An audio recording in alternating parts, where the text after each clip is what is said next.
Hello बच्चों, let's read the question. तो इस क्वेश्चन में हमें क्या बोला है कि कौन सा ऐसा स्टेटमेंट है जो करेक्ट बताता है मेनोपॉज के बारे।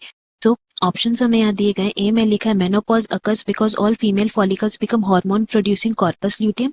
बी में लिखा है menopausal symptoms are a result of decrease in production of FSH और एलएच। सी में लिखा है the onset of menopause is primarily due to the exhaustion of the ovarian follicle pool. और डी में लिखा है ऑल ऑफ दी। तो इस क्वेश्चन की अगर हम की कॉन्सेप्ट की बारे में बात करें देन यहाँ हमारा की कॉन्सेप्ट हो जाएगा मेंस्ट्रुएशन या मेंस्ट्रुअल साइकिल। तो जैसे कि हम लोग जानते हैं मेंस्ट्रुअल साइकिल जो है हर फीमेल प्राइमेट्स में होता है and that is the reproductive cycle.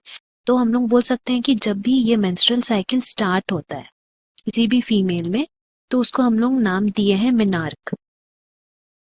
जबकि जब भी ये मेंस्ट्रुअल साइकिल स्टॉप होता है जिस भी एज में तो उसको हम लोग नाम दिए हैं मेनोपॉज। एंड हम लोग को ये जान के रखना है कि जैसे ही मेनार्क स्टार्ट होता है तो रिप्रोडक्टिव साइकिल स्टार्ट होता है। रिप्रोडक्टिव फेज हम लोग का ह्यूमन फीमेल्स में या फिर जितने भी फीमेल प्राइमेट्स हैं एंड मेनोपॉज जब हो जाता है तो हमारा रिप्रोडक्टिव साइकिल स्टॉप हो जाता है। सो अगर हम लोग इसमें फेजेस की बात करें तो 4 मेजर फेजेस में हम लोग इसको डिवाइड करते थे। Menstrual phase, follicular phase, ovulatory phase और सिक्रीटरी फेज। जिसमें मेंस्ट्रुअल फेज में क्या होता था कि मेंस्ट्रुअल फ्लो होता था जो 3 से 5 दिन का होता था। एंड फॉलिकुलर में फॉलिकल का डेवलपमेंट होता था वापस से, दैट इज एंडोमेट्रियम लाइनिंग दोबारा से जनरेट होता था।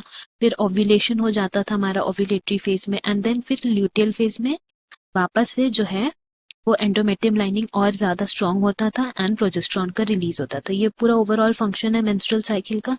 बट अगर हम लोग बात करें मेनोपॉज की तो मेनोपॉज क्यों होता है वो इसीलिए हो जाता है बिकॉज ऑफ फॉलिक्यूलर ट्रेसिया। जिसका मतलब है कि फॉलिकल्स जितने भी प्रेजेंट है वो खत्म हो जाते हैं। खत्म कैसे हो जाते हैं तो सबसे पहले यहाँ पे अगर हम लोग बात करते हैं oogenesis प्रोसेस की, दैट मीन्स उगोनिया का फॉर्मेशन।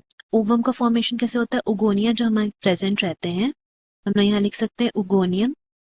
ये इम्ब्रियोनिक डेवलपमेंट जो होता है फीटल ओवरी तो उसी में ही ये उगोनियम बनने लगते हैं एंड जैसे ही बर्थ होता है तब ये जितने भी उगोनियम है वो बनना स्टॉप हो जाता है।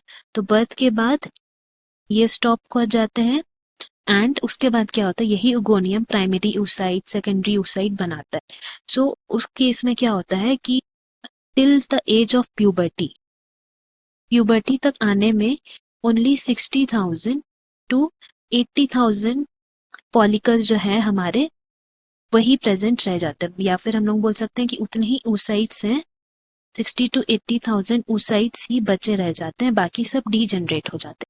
तो जैसे ही हमारा रिप्रोडक्टिव साइकिल शुरू होता है तो उस केस में 1 ovum is release each cycle.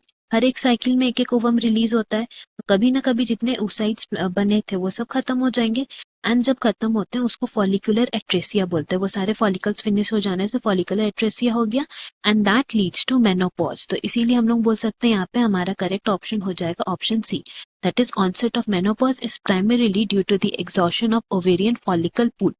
Hope you have understood. Best of luck. Thank you.